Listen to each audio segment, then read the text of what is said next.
Live from our 7 Tasmania studios, your nightly news with Rachel Williams begins now. Good evening, everyone. Another major virus outbreak in the northwest appears to have been averted. All but one of 500 people tested from 3 aged care homes returned a negative result. In the era of COVID-19, even good news is bittersweet. On one hand, it's reassuring in that there has only been one positive case identified. On the other, though, obviously we have an individual that has contracted this insidious disease. That person is a 79-year-old woman from the Melaleuca Aged Care Home in East Devonport. She's now in the Launceston General Hospital. 22 staff from the site are also being assessed. And should there be close enough contact, a number of those people will be furloughed from work and in quarantine for 14 days. On Friday, authorities scrambled to test 500 people from 3 northwest facilities, all attended by a COVID-positive worker. Today, a sigh of relief for families and residents of Eliza Purton and Coronet Park. The results all negative. The Melaleuca case is among more bad numbers trickling out of the northwest overnight. We have had an additional 7 cases of coronavirus in Tasmania. So the total number of coronavirus cases is 191. As new cases dwindle in the north and south, Peter Gutwin is hammering his message home. I'll sound like a broken record, but I'm going to continue to say this. Stay home, stay home, staying at home. It doesn't mean that you've got a passport to go out and party. He hopes some retail restrictions in the northwest could be lifted in a week. No promises are being made. Sean McComish, 7 Tasmania News. A 57-year-old woman has been charged over multiple alleged quarantine breaches. Police say the woman repeatedly left her room yesterday at Rest Point Casino to smoke, ignored safety requirements and had been abusive to staff. It's alleged she then failed to follow safety guidelines today and was arrested. Police say the woman was bailed and returned to her room to continue her quarantine. And a deliberately lit house fire in Hobart's northern suburbs overnight has caused an estimated $200,000 worth of damage. Crews were called to the blaze at Bridgewater shortly after 2 a.m, finding the back of the property fully engulfed. A normally quiet street abuzz with activity. Fire investigators and police on the scene of a damaged home at Taylor Crescent in Bridgewater. The crew was called to the structure fire at approximately 2:30 last night. On arrival, the back part of the house was involved. There was smoke issuing from the premise. Neighbours raising the alarm, with the property empty at the time of the blaze. Crews broke through a front window to gain entry, working quickly to bring it under control.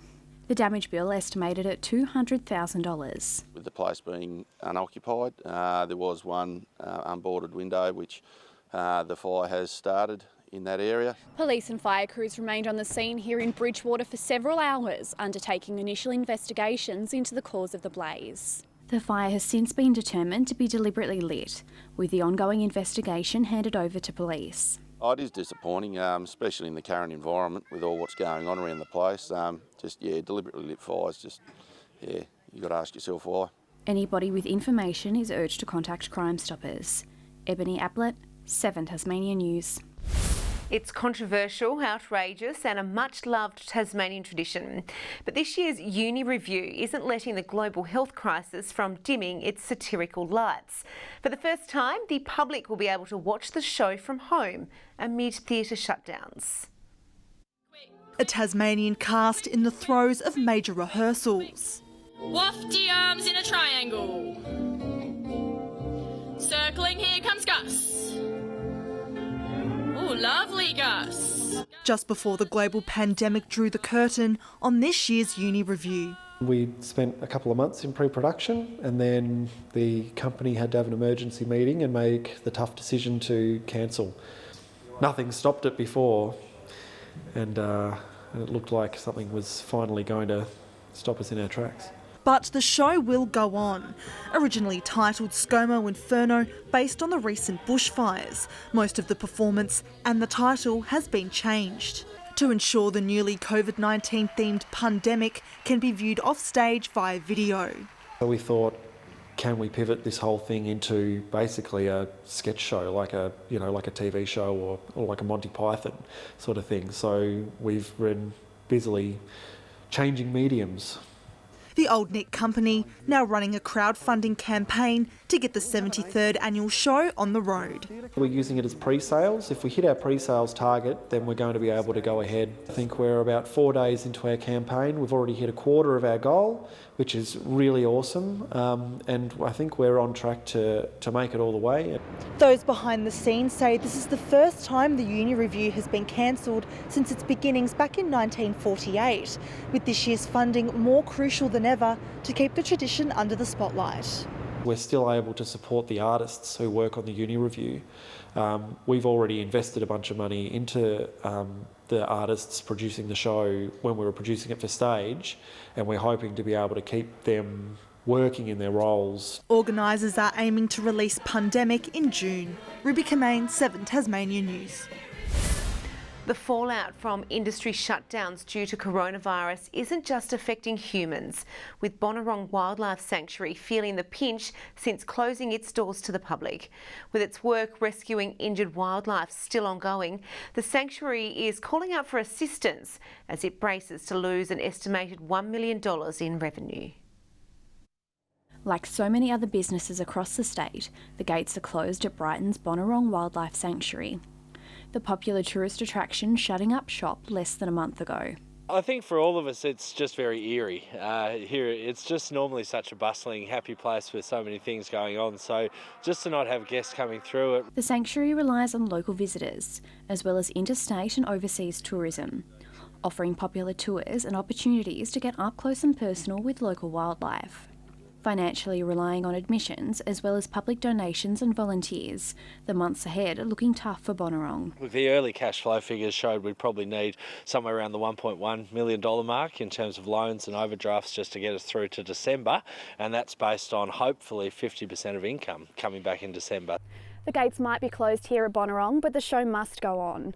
Their wildlife rescue service answers more than 10,000 calls for assistance each year for animals like Tatey here. We need minimum of 12 to 14 staff a day still here, so that's to coordinate rescue services, run vet clinics, feed and clean animals.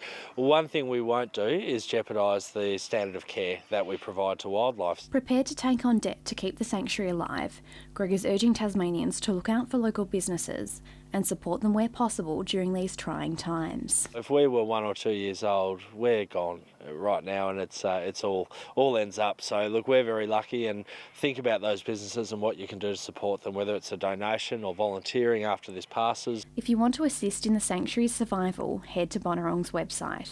Ebony Ablett, 7 Tasmania News. Good evening, everyone. 18 degrees in Launceston today, Burnie 17, 16 in Devonport and Hobart 13 degrees. Around the state, 17 at Smithton, Ouse and Friendly Beaches, the Islands, Low Head and St Helens 16, 15 in Grove and Strawn and Lyowini reaching a top of 11. Mid to low level cloud can be seen over the south and west of the state today, while cloud developed about the east and northeast through the afternoon. Across Australia, a band of mid to high level cloud covered the southern halves of South Australia and Western Australia. Cloud associated with thunderstorms sits along the Queensland coast and northern New South Wales coast, while the rest of the country is mostly cloud-free. Tomorrow's chart shows a cold front and prefrontal trough crossing Tasmania and Victoria in the morning and afternoon. Northerly winds tomorrow 15 to 25 knots, increasing to 20 to 30 knots about the west early in the morning. And there is a strong wind warning current for all Tasmanian coastal waters and for the southwest lakes. Hobart, rain at 16 tomorrow, 15 and rain in Dover and Ouse. Rain clearing and 17 in Launceston, 17 in Devonport, Scottsdale reaching 16. Burnie and Stanley 17 degrees, rain and 16 in Strawn. And in the east, St Helens and Swansea, rain clearing at 18 and 16 in Ross. Looking on to Tuesday now, showers in the west and about the Bass Strait Islands. Showers easing and contracting to the west and far south on Wednesday. And on Thursday, fine until showers develop in the west, extending statewide during the afternoon. 23 in Perth tomorrow, Adelaide 21, rain and 19 in Melbourne and Sydney 22 degrees. And currently Hobart 11 and mostly cloudy, Launceston 12 and cloudy and 13 in Devonport, and Rach, that's Sunday night's weather. Lovely, thank you very much for that, Chelsea. Well, that's all your news for now. Thanks for joining us. I'm Rachel Williams. Good night.